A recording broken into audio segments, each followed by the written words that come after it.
Hey y'all, it's me, Cody. Welcome to the Cody Knits podcast. This is episode 32, and I believe today is my 1 year podcaster anniversary, which is so cool. I can't believe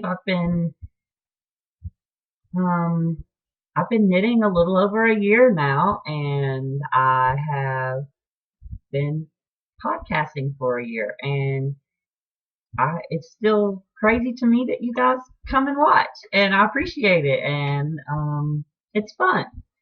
So, like I said, this is the Cody Knits podcast, episode 32. Welcome to all of you. A special welcome to new subscribers and first time viewers and the like. I really appreciate you stopping by. I hope you enjoyed today. And if you do, make sure you like and subscribe. That way, whenever I come up with a new video, you can see it. Um, so, I am Cody Knits on Ravelry, and there is a Cody Knits podcast group on Ravelry. I am nurse underscore Cody, and Cody is spelled with an I. Um, so nurse underscore Cody on Instagram, and I'm Cody Knits podcast on YouTube. So I got a lot to talk to you about today. Um, some I've done a little bit of knitting. I've had a very eventful week this week, and yeah, just a lot going on. I got a few things to show you. Um, so let's get started. Oh, and we have a giveaway. So let's get started, and I'll do the knitting first, and I'll talk about me afterwards.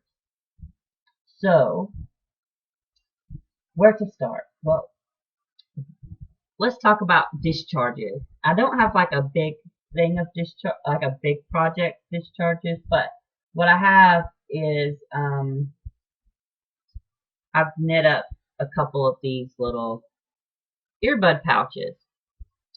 And this is a pattern by Mary Keenan, and they're really quick to knit up. They're a great way to use up your extra, like when you have leftover soft yarn from knitting your blanket, you can do these little guys, and they're really great, and they really actually work too, because you wrap them up and then you stick them in there and they stay. If you just wrap them up and throw them in your bag, they get all tangled. I don't ever have that issue when I use these. I use one all the time. One thing that I am doing is I'm going to be selling these to raise money for uh, cancer research. So, I mean, if most of you, if you've watched for long periods of time, you know that I am an oncology nurse, and that's what I love. And um, so I thought this would be a great way to sell these, and I'm only gonna make them like as you order them, and you can tell me. So if you are interested, I'm selling them for $5. Half of the profit goes to um, the research, and the other half will go to buying more mini skeins and things like that. Nothing's going to go to me. I'm going to just be buying more to make more. That's all. And then we'll go from there. So if you're interested, just let me know. I can't, because there's, a lot of the yarns are self-striping and things like that. You can kind of tell me a color that you like. If you're interested in one, and I'll try to get something close to that. But yeah, really, it's going to be a surprise. I can't guarantee anything. But anywho, these are these. I play around with the pattern. If you'll notice, like this one, I did a little bit longer of a cuff thing up here. Sometimes I knit through the back loop. Sometimes I don't. I just do the ribbing. It just kind of depends. But basically, the shape is the same.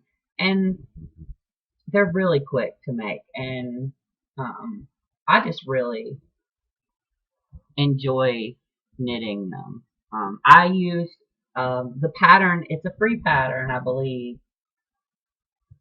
But I found them from Ming Mao, Amy. So blame Ming Mao, right? I saw her doing them. I was like, ooh, I want one. And they really are little addictive little things. And but they're free pattern on Ravelry. Um, well, I was gonna say something I forgot.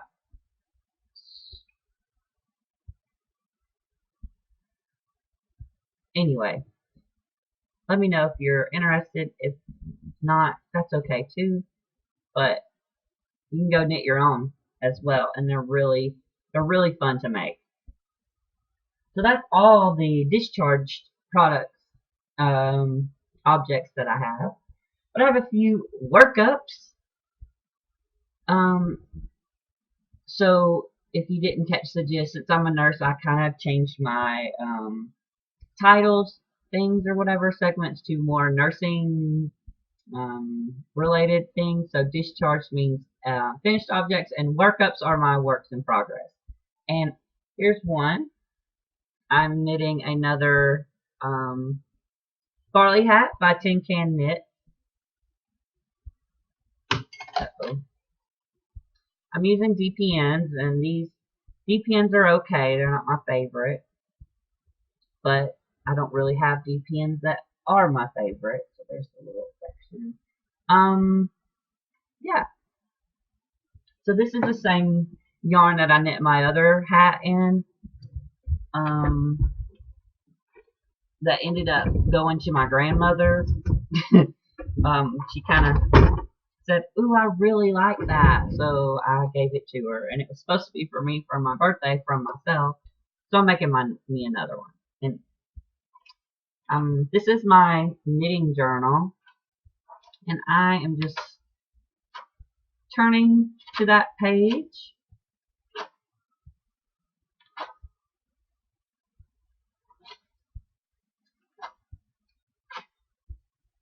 And here it is.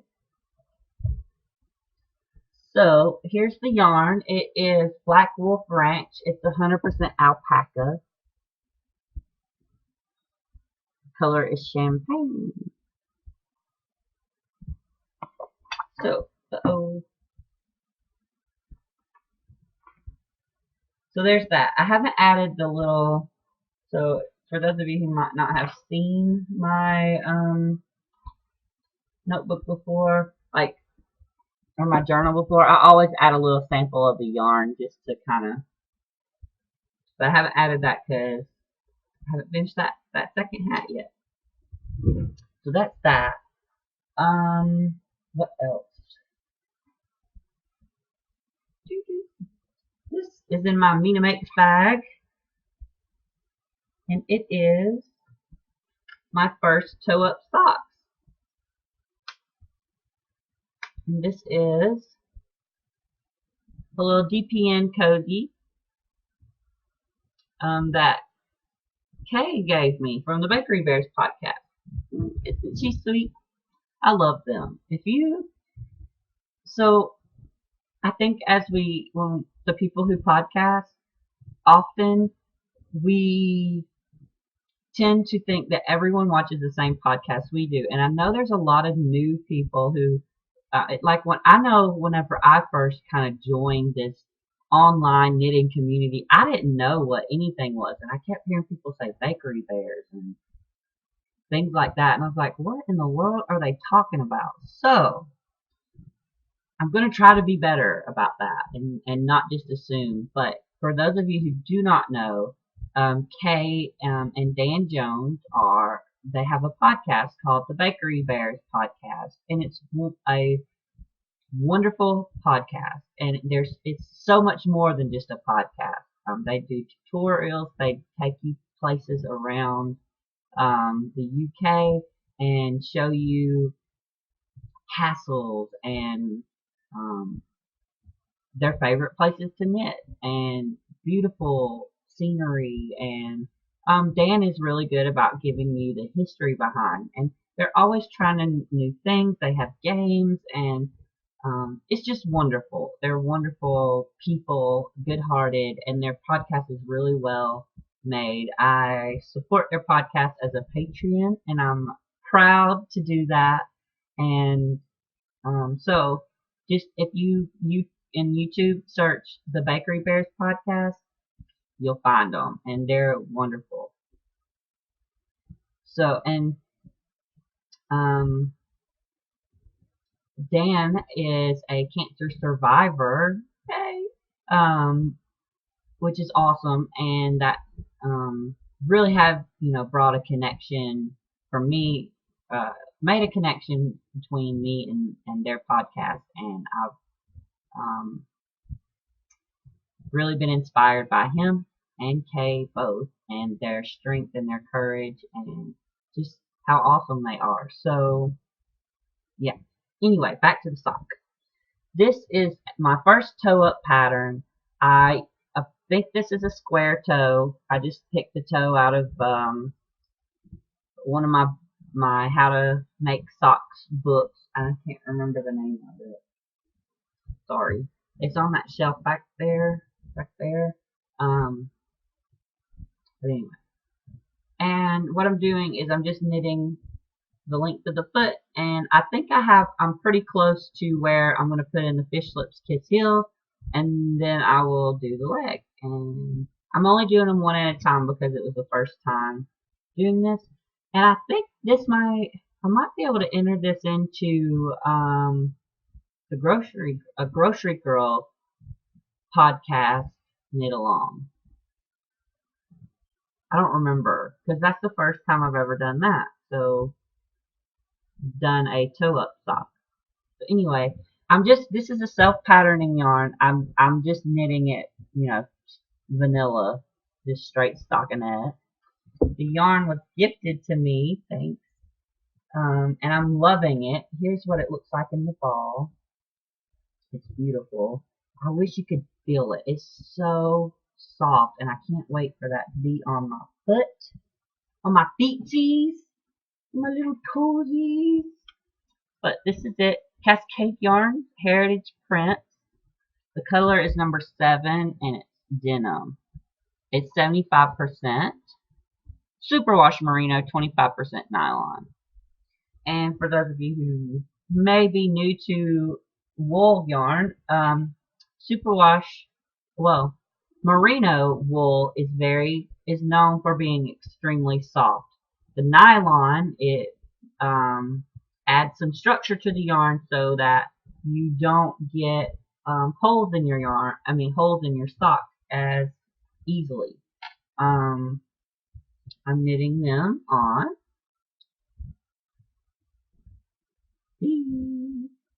I do magic loop.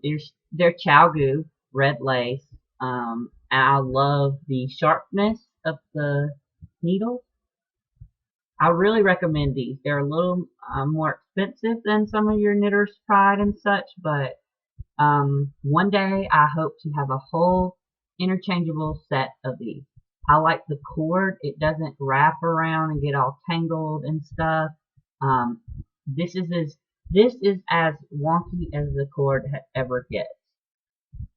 And I like that it has structure. And some people think that it's not very flexible. To me, it's flexible. I have no problem using it for magic loop at all. But I like the sturdiness of it. It has a smooth join. These are US 1 2.25 millimeters. And I really like the fabric that I'm getting with that. That's that. I'm going to do the heels in a contrasting color. I was going to do the toes, but I got so excited of the toes and the heels in contrast, but I got so excited about casting on using the new technique of toe up that I forgot. So I'm going to put it on the heels. And maybe the cup. I haven't decided yet. Definitely the heel. I'm so excited because I've never done that either. I've never had a contrasting heel. So whatever that cal is where you do something new, I'm gonna try to enter if I get them done in time. Next, this is in the bag that Erin from Give Me On 418 gave me. You really should go check out her. She has a podcast. Okay,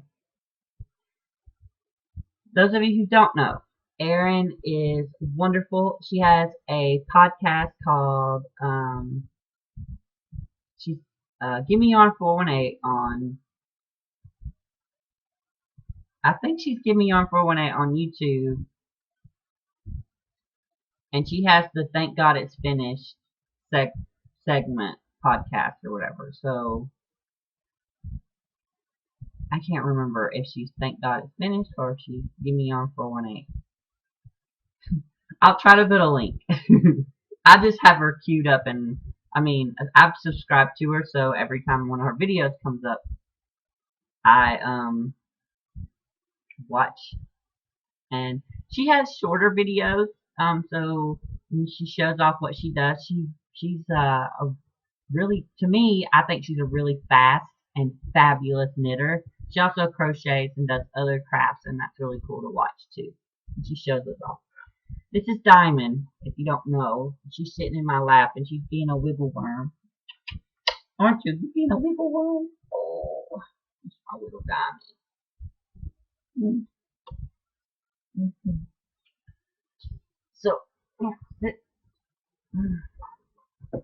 So, anyway, in that bag, she also, okay, Erin's podcast, and then she has the Southpaw Creations Etsy shop, and she makes project bags and things like that, and she also sells some of her knitted items and such. All of her things are very well made. They are very affordable, and I highly recommend that you go check out her shop. So please go and support her. That's what she does, and she's fabulous, and she gets her stuff to you quickly. Yeah, she's just wonderful. So those of you who already watch her stuff, you'll know exactly what I'm talking about. But anyway, this is my sockhead hat, and I believe I'm going to go ahead and start doing decreases because I don't think I want a very slouchy hat myself. Now, I'm kind of confused about the yarn, and I don't know how I feel about what's happened with it. This is a yarn I got from someone from Instagram. And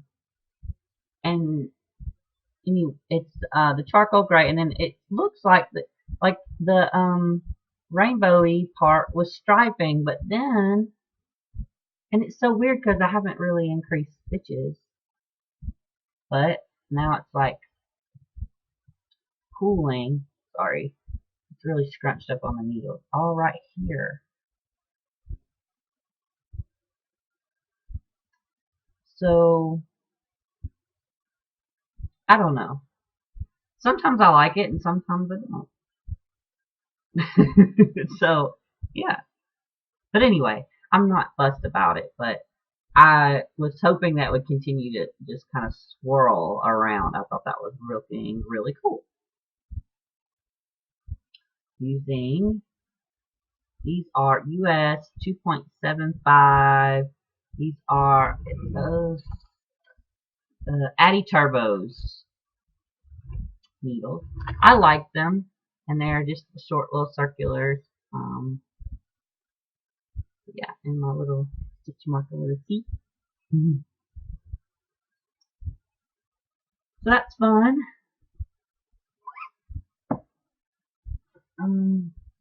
I have not worked on the entrelac cowl, but I have put quite a few squares in my. So now we are on to my admitted projects. These are my long-term stay projects. But I have put quite a few squares on.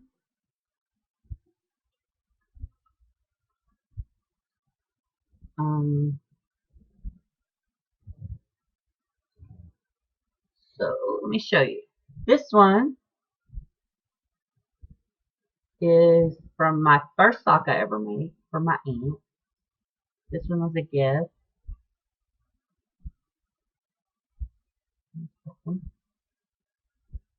That one, that one. This one is the Malabrigo sock that I used to make my hitchhiker. Sorry.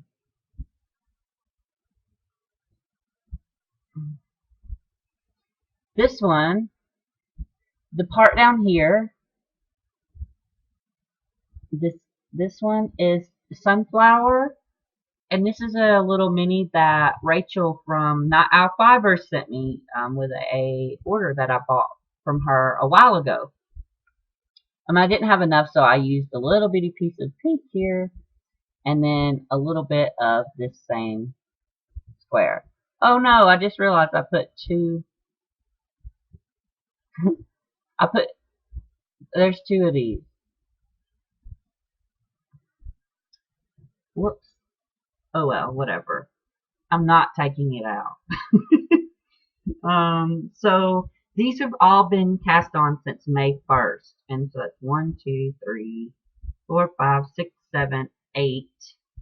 That's 8 squares. So I need to catch up. It's already 13. I was doing really good until I started working this week about having 1 square every day.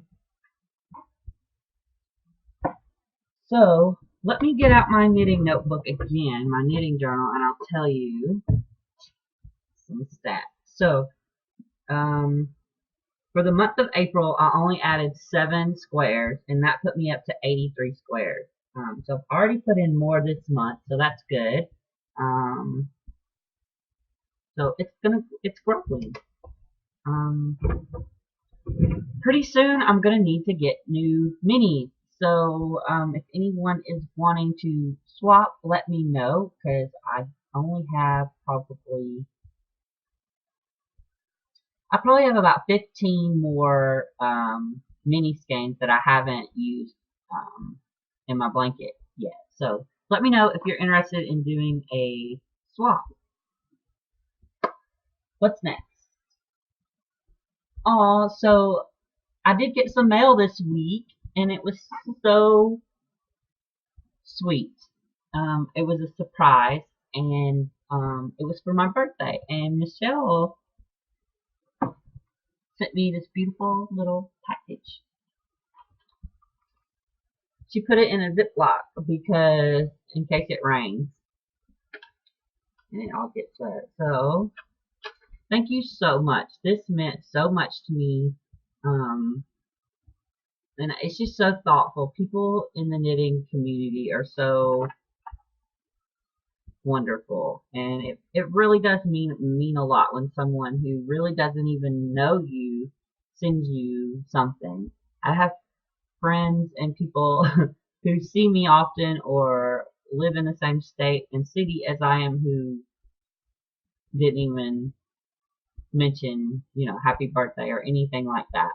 And so when someone it just is amazing. It really means a lot to me. But this is the card I have to show you because it made me smile. It's your birthday.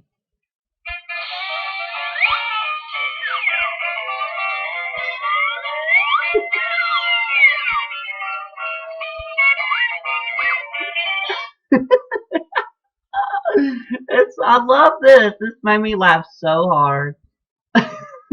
It's so cute. I love this card. Thank you. I really needed a laugh too. So she also sent Diamond some little dentist sticks, which she doesn't know. She will. She has a couple more of her current treats that I bought. I don't like to open multiple bags because they stay fresher. So when she's finished with that one, she'll be digging into those. She sent me this little tub full of little bitty eyeballs. It's got the little poopy things, but it also has a lot of the little eyes, little safety eyes. That looks like a nose. Look at that one, the blue eye. So this is fun. I'm excited to make a new toy. That will definitely be coming up in my future. And she sent me, ooh, I can't wait to try this. Yummy caramel tea. I've been resisting the urge to drink this until I could show you. I can't wait. This is going to be tonight. Oh, and today is May 2016, and it's Friday the 13th. I think I'll go into that later. But this is the yarn she sent me. Look how beautiful. So this is Red Heart Boutique Unforgettable. This is it really feels kind of like wool to me, to be honest. The color is stained glass.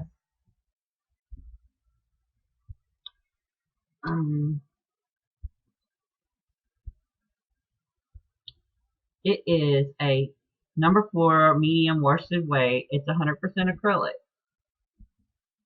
I'm gonna see. Excuse me. My allergies are still really bad.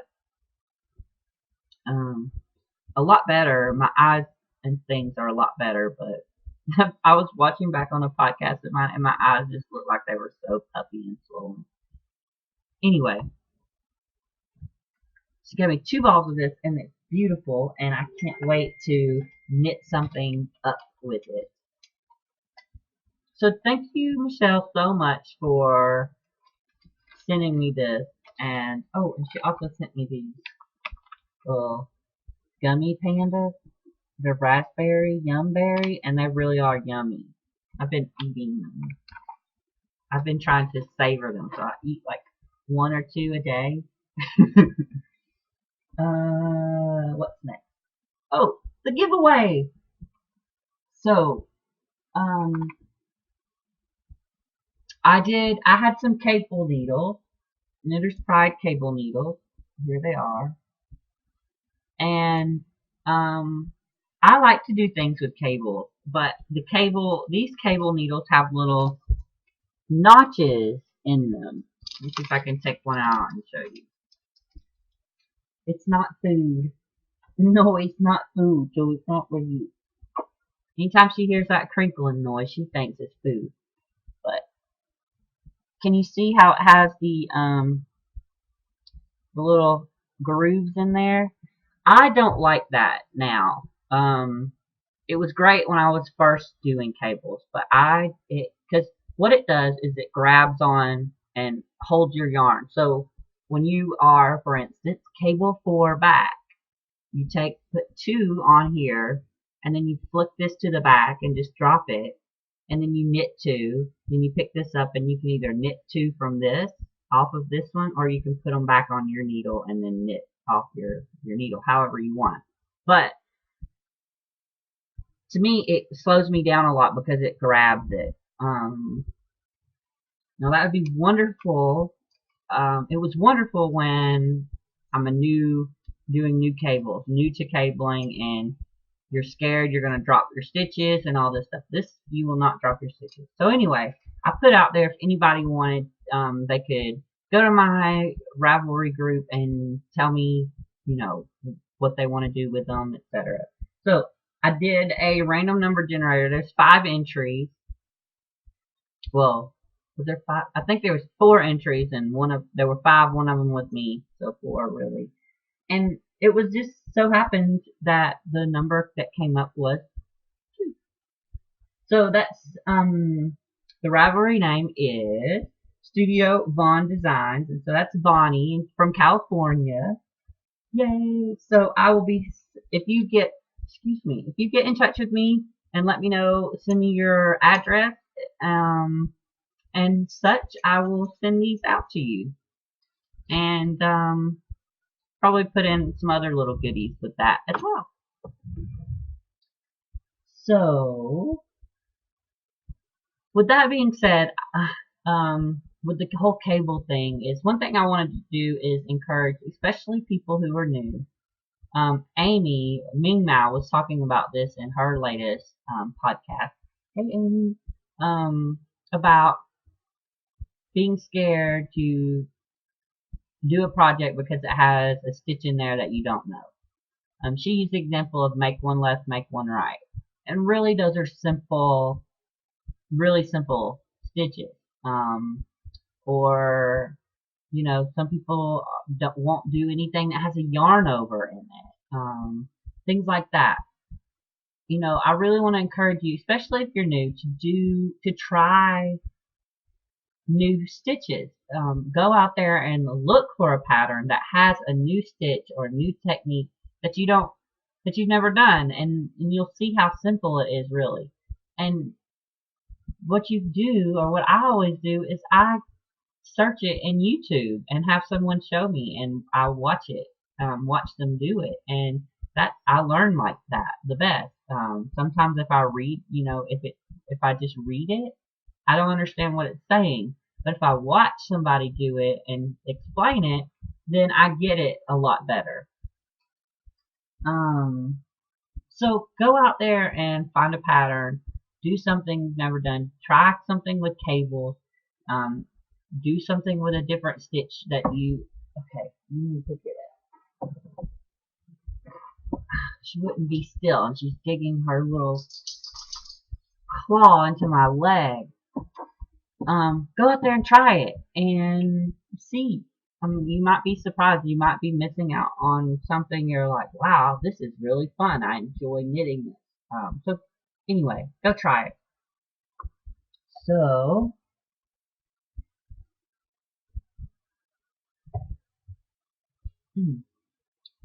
okay. Now I'm gonna just I'm 30 minutes in, so let me spend the next little bit just kind of giving you an update on what's been going on in Codi's life, Codi's world. So this week has been an interesting week. It's been very busy, good week. I'm trying to remember the week before.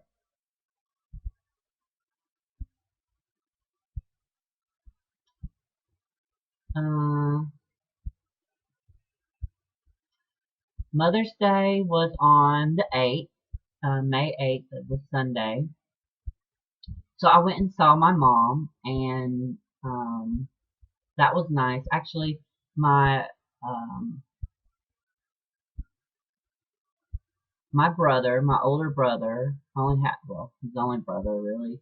My mother's other son. um, we don't exactly have the best relationship, but it was Mother's Day, and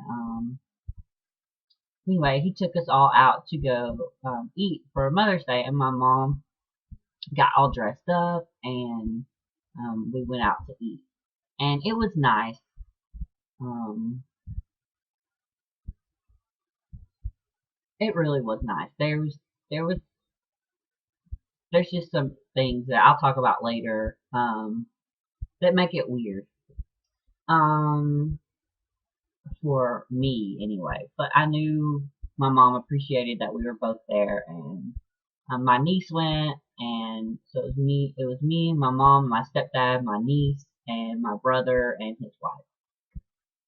So that was nice, and just hanging out and spend a little bit of time with her.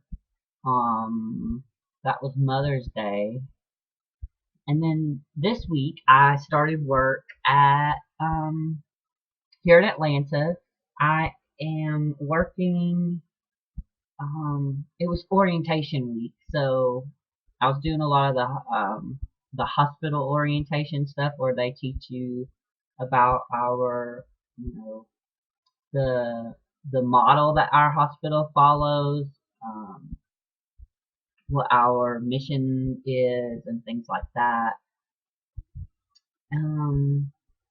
Yeah,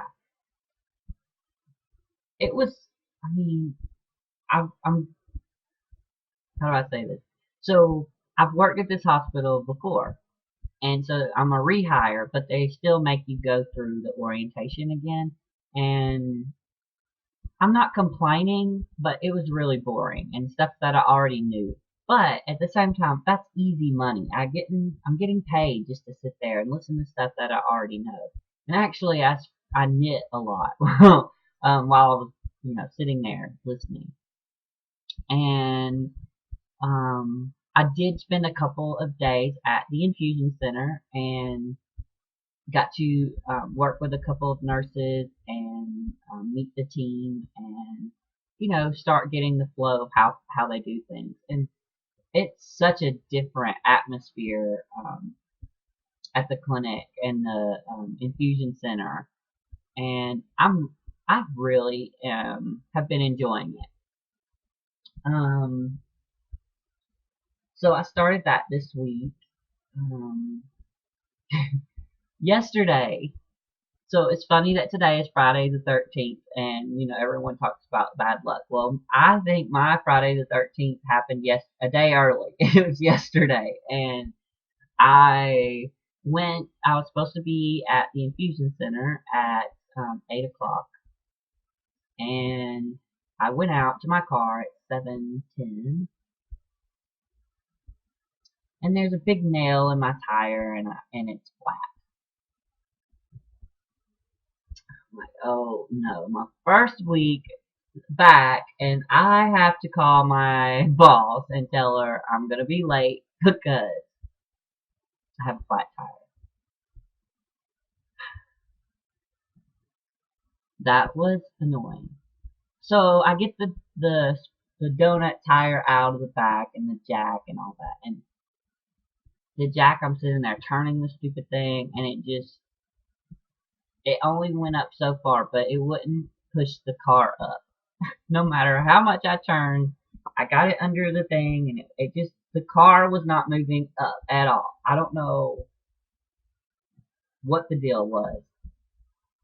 It just wasn't working. So I got someone to come and change the tire for me and put the donut on. Took them an hour to get there because it's Atlanta at rush hour. Of course, it's going to take an hour for them to get there. So the guy came. He was really nice and whatever, and yeah. So I went to work, and I was like, you know what? It is what it is. You can't help it. I went to work, and I got to take care of some patients and do some chemo stuff and all that fun stuff, and I really enjoyed it. Um, I really do. I really enjoy that. And so that same day, I was supposed to. So the infusion center is on one side of town, basically, and then we have a midtown location, and I had to drive um, to take a math test, a medical math test. They make every nurse take this test so that basically it's drug calculations, making sure you can calculate a drip factor, um, even though the IV pumps do that for you. I've never had to calculate a drip factor in real life, except on a test. But before, all these fancy pumps, you had to and sit there and count how many drops were going and in that minute and for a minute, and how and adjust the little thing to speed it up and slow it down. Thank God for IV pumps.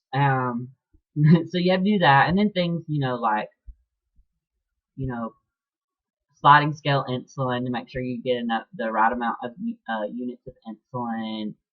They tell you to pull things like the order is for like 5 milligrams, and you have a vial that is um, it's a 10 ml vial, and there's um, say 2 milligrams per milliliter. How much you give, things like that. Sorry, I was trying to make that up off the top of my head that would actually work. Anyway, so things like that, and then converting things, because we're crazy here in America, and we have to do things like convert pounds to kilograms. Because in the medical field, we use millimeters, milliliters, centimeters, kilograms, grams. We don't use pounds. Um, we don't use ounces. We do use ounces actually. No, sometimes we do. Usually we're converting the milliliters to how many ounces is that for patient intake. Anyway, you get the point. We don't use, what we do here. We don't use gallons and whatever. We use liters, milliliters, grams, kilograms, etc. So you have to know how to convert it all, because the things you have may be um, labeled one way and you have to document it another way. Anyway, it's just a pain. But you have to know how to do that, otherwise you can really hurt someone, because if you are supposed to give someone, say, 500 um, 500 milligrams and you give them 500 grams, you're going to kill them or something like that. Anyway, it's basic stuff like that. The test was easy. It was like 30 or 40 questions, and it took me like 20 minutes to do it. So anyway, on the way to that, the thing on my car comes on and says, "Hey, your tire needs to be serviced." And I'm like, well, maybe it's talking about, because I have a donut on. But no, this is another tire. And I'm like, oh my gosh. So I look and it's like busted. It's like the tire is busted. Anyway, I make it to Emory and I take my test, and then I go straight to the tire place, and they show me how all the tires are dry rotted, and they're like, well, we could fix this one that has a nail in it, but it's probably going to end up like the one on the front that's the rubber itself is just busted open. And so when that happens, obviously your tire loses air.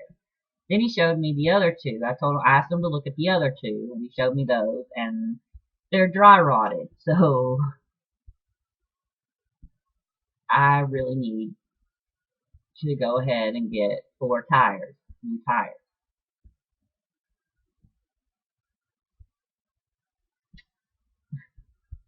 So I'm like, okay, what is my options? And he doesn't have any used tires, which that probably would just be a temporary thing anyway.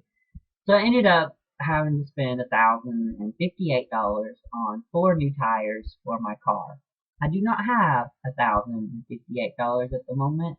I put them on a credit card. Actually, I put some of that on a credit card, and the other I did have a little bit of money in the bank. Now I'm broke again until I get paid, um, which will probably be 2 weeks from today. I believe. But anyway, that included, the tire where they have to make you pay a tax to get them disposed, and then taxes on the tires. They're like $195 a piece. And when you get all new tires, you have to get get everything an alignment done so that everything rides the way it's supposed to. So I had to pay them for that. So then, if hopefully my phone will be ringing very soon, them telling me that my car is ready. Because I had to leave it because they had to order the tires. So I got the I did end up getting the more expensive tires because the cheaper tires were $100 less and were going to be not a piece, but $100 less than would be paying $958 instead of $1,058. Um, but they don't last as long and things like that. So like, might as well. And they're Michelin, whatever. I don't know. I just know they're expensive, but they're gonna be. I'm not gonna be driving down the road tomorrow and have a blowout and wreck and whatever. So that's what matters. Um, yeah, I made it home safely. Actually, I didn't. They had to bring me home because I had to leave the car. I couldn't drive it, obviously. So they were nice and brought me home. It's just right down the road. But today I will walk. Actually, it's like probably 3 miles down the road, so maybe 4. So it's really not that far. So today I'm gonna walk down there. Could ride my bike and put it in the back. I'll probably walk though. It's nice out. Anyway, I they should be calling me soon to do that. So you probably, if you've watched the podcast, you've heard me talk about Wisconsin being a job possibility.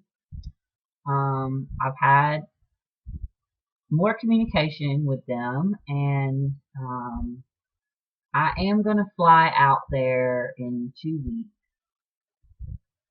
So I'll be there not this next Friday, but the next.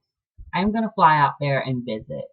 Um, I told them, you know, originally they were trying to offer me not very much money to go, and I told them that's absurd, and I'm not gonna go up there and make a lot less money than I would make here. It's it's just how it is. Um, and so they came back and they showed me that they really want me there. They are giving me a good sign-on bonus. They would pay for me to all my travel expenses, moving expenses, pay me the salary that I wanted. Um, they are so this week or whenever I go up there in 2 weeks, they obviously they're paying for the flight and everything, my hotel for me to go up there. They're also having me meet with a realtor for renting so that they can show me some places, around there, and I can get an idea of like the area a little bit, how much things cost up there and things like that. And um, I'm gonna go and give it and see. I really believe after having that interview, I through Skype, um, I really think it'll be a great job. I know I'll love the job. It's oncology, um, and I know I'll really love the job, and that's important. And I can get experience there, in the field that I want. And the fact that they really showed me that they want me to come up there. So that makes me feel good, but it also makes me want to make sure that I go up there and meet them in person and see the clinic where I'll be working and make sure I'm not coming into some craziness. I don't think I am. One of the things that was really important to me that I made sure they understood during the interview process is that I don't want to come up there and just have like a 6 week orientation thing. Like I really want um, like a mentorship, um, type of thing. I want, obviously I know what I need to do as far as the patients, but I want them to teach me more about oncology, teach me more about cancer and chemo, and at a more advanced level, and not just the basic things that as a nurse practitioner, I already kind of know. And there's a lot to learn too. There's so much. So that was really important to me, and they really understood the role of a nurse practitioner and what I can do and cannot do. I made sure that they understand that I'm not going to be seeing newly diagnosed patients. Um, that's not what a nurse practitioner does. I'm a mid-level provider. Someone is referred to our office to see the oncologist because they think they have cancer. They need to see the oncologist, the medical doctor oncologist first. Then they come up with a plan of care and I see that through. That's what I do. I can monitor chemo things and all that, but they really need to be the ones to write the order for the chemo. They need to, I will just be making sure that their chemo's on time, managing their side effects, the nausea, the pain, vomiting, any other issues that they might have. I'm going to make sure that I'm going to be looking at their labs and making sure they get drawn and seeing, making sure if they need blood products, that they get it. If they need anything else, that they get it. If they're calling and they're sick, I'm going to be the one to say, well, you need to go to the hospital, or, you need to come in and be seen, or, you can just take some Tylenol or whatever. That's kind of what I would do. And then if it gets too much, I say, hey, you need to see the doctor, or whatever. Not be making the actual cancer diagnosis. I'm a nurse practitioner, a family nurse practitioner. I'm not an oncologist. I just work with oncology patients, and that's what I love. So it's important to me that people understand that, and that I understand that, and the doctors really need to understand that. So, and they really do. Um, One of the doctors seemed very interested in me, and had really nice things to say, and really seemed um, like she wanted to be that one to really mentor me and teach me about oncology. And she said some really nice things about me on the interview, and that made me feel great. So I'm gonna go. I know Wisconsin is up there in the cold, and for most of the year. If I do go, I'm gonna need you guys to really support me and keep me company and encourage me, because I'll definitely continue to do this if I go. But if I go and have a really good feeling, I'll probably end up moving. And it's scary. I'm nervous about it, but I think it could be a really good thing for my career. Um, and for, being a new nurse practitioner, and just having the opportunity to learn. And they have a lot of ideas for things for me to do, and they're really trying to expand and grow the nurse practitioner role there and utilize it. And but yeah, I probably will go. I'm still kind of on the fence, though. Part of me wants to stay here, and part of me, wants to go. So we'll see what it's like when I get there. The thing is, I keep telling myself doesn't have to be permanent. I don't have to stay up there forever. I can stay there a year or two and get experience. And once you have oncology nurse practitioner experience, I can go anywhere. I can say, hey, I have 2 years of experience, or I have a year of experience. I want to move because it's really cold or whatever, and go. But I don't know if I may get up there and love it, and I don't want to miss out on an opportunity um, for something like that, just because I'm scared, and I don't really have anything holding me here. So um, the thing is, it's gonna probably take a couple of months for me to. Sorry, that's my mom calling. Probably take a couple of months for me to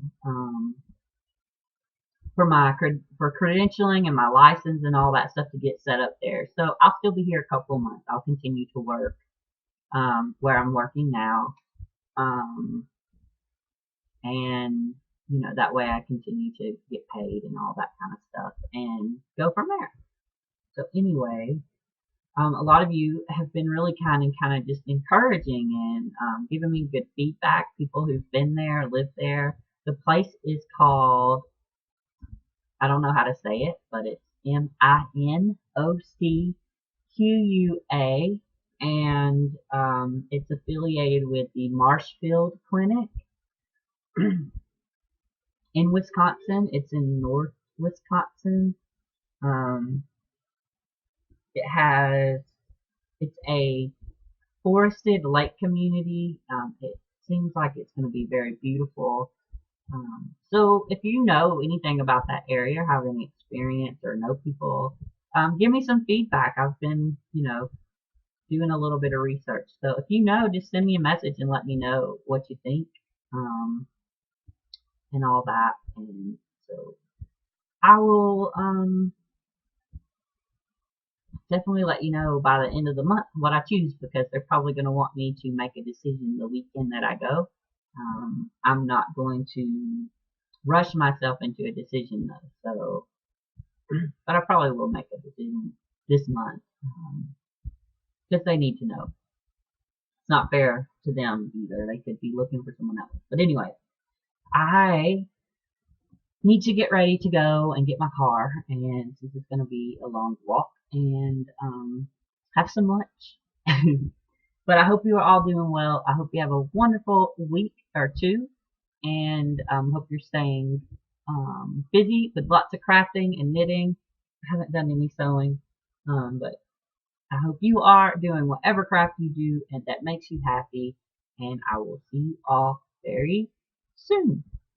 Bye.